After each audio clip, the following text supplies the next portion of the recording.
Hi hello എല്ലാവർക്കും എൻ്റെ ഒരു ഈവനിങ് ബ്ലോഗിലേക്ക് സ്വാഗതം. അതുപോലെ ഇന്ന് നമുക്ക് ചോറ് തന്നെയാണ് കേട്ടോ വൈകുന്നേരത്തെ. അപ്പോൾ ചോറ് തിളപ്പിച്ച് വിറ്റായിരുന്നേ. നമ്മൾ കുറച്ച് മാവ് അരച്ച് വെച്ചിട്ടുണ്ടായിരുന്നേ. അപ്പോൾ നാളേക്ക് പുളിക്കാനായിട്ട് കുറച്ചെടുത്ത് വെളിയിൽ വെച്ചിട്ടുണ്ട്. നമ്മൾ വൈകുന്നേരത്തേക്കുള്ള കറിക്കുള്ള തേങ്ങ ചിരവ കേട്ടോ. പിന്നെ എന്നെ ഒരുപാട് സപ്പോർട്ട് ചെയ്യുന്ന ഒരുപാട് പേരുണ്ട്. അപ്പോൾ അവരോടൊക്കെ ഒരുപാട് നന്ദിയുണ്ട് കേട്ടോ. എന്താ വെച്ചാൽ ഒട്ടും പ്രതീക്ഷിക്കാതെ തുടങ്ങിയൊരു ചാനലാണ്. അപ്പോൾ നിങ്ങളുടെയൊക്കെ സപ്പോർട്ട് കൊണ്ടാണ് എനിക്ക് ഓരോ ദിവസം വീഡിയോസ് എടുക്കാനും അത് നിങ്ങൾ തന്നെ ഓരോ ലൈക്കായാലും കമൻസ് ആയാലും ഒരുപാട് സന്തോഷമുണ്ട്. എന്താ വെച്ചാൽ ഇതൊന്നും ഞാൻ പ്രതീക്ഷിച്ചല്ല, എനിക്കിതൊക്കെ ചെയ്യാൻ പറ്റുമെന്നൊന്നും ഞാൻ പ്രതീക്ഷിച്ചല്ല.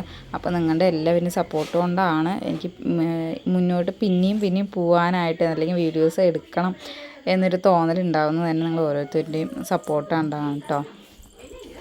പിന്നെ വീട്ടമ്മമാരൊന്നും എന്നെ ഇത് കണ്ടിട്ട് കളിയാക്കരുത് കേട്ടോ. കാരണം വേറൊന്നുമല്ല, ഞാൻ മത്തനും വെള്ളപ്പയർ കൂടി വെക്കാമെന്നാണ് ഉദ്ദേശിച്ചത്. അപ്പോൾ വേഗം എടുത്ത് മത്തനൊക്കെ എടുത്തിട്ട് മുറിച്ചു കഴിഞ്ഞപ്പോൾ വെള്ളപ്പയർ എടുത്ത് നോക്കുമ്പോൾ വെള്ളപ്പയറില്ല.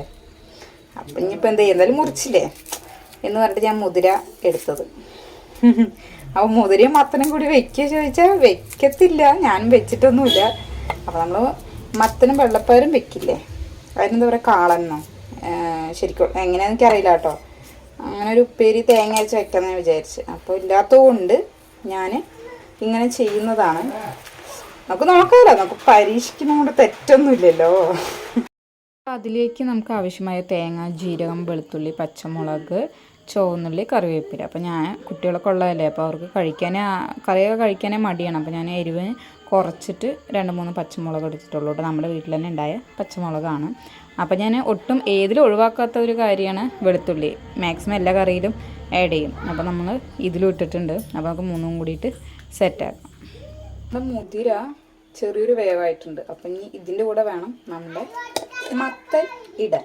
ഓക്കെ, അത്യാവശ്യം വെന്ത ഒരു 2 വിസിൽ ഞാൻ അടിച്ചിട്ട് വേവിച്ചതാണ്. നല്ലോണം വെന്തോ അടഞ്ഞിട്ടില്ല കേട്ടോ.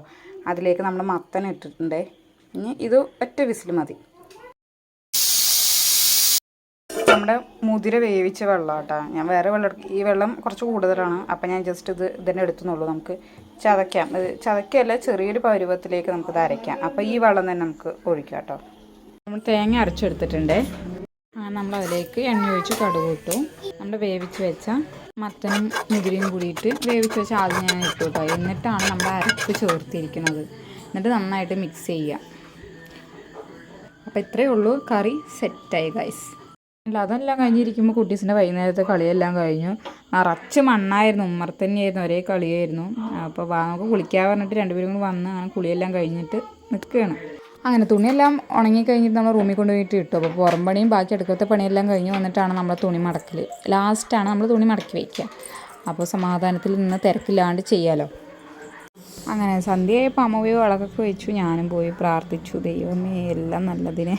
പാതിരാത്രി നീരുവിനൊരു തോന്നൽ. ഫുഡൊക്കെ കഴിച്ച് കഴിഞ്ഞിട്ട് അമ്മ എനിക്ക് ഇപ്പം തന്നെ പഴം വേണമെന്നായി. എന്നാൽ ശരി പോയി വാങ്ങിക്കാവുന്ന. അങ്ങനെ 3 പേരും കൂടിയിട്ട് പഴം മുറിച്ച് കഴിക്കുകയാണ്. അപ്പം നമ്മുടെ ഇന്നത്തെ പരീക്ഷണമായ നമ്മുടെ മുതിരയും മത്തൻ കറിയും കൂടെ കോമ്പിനേഷൻ എങ്ങനെയെന്ന് നോക്കി. കുഴപ്പമില്ല കേട്ടോ, കഴിക്കും, നന്നായിട്ടുണ്ട്. നമുക്ക് ചോറും കൂടെ കഴിക്കാവുന്നു. അപ്പോൾ ഇന്നത്തെ ഈവനിങ് വ്ളോഗും കഴിഞ്ഞിരിക്കുകയാണ്. അപ്പോൾ എല്ലാവരും സപ്പോർട്ട് ഇനിയും വേണം. അപ്പോൾ ഇഷ്ടപ്പെട്ട ലൈക്ക് ചെയ്യുക, ഷെയർ ചെയ്യുക, സബ്സ്ക്രൈബ് ചെയ്യുക. Okay, by.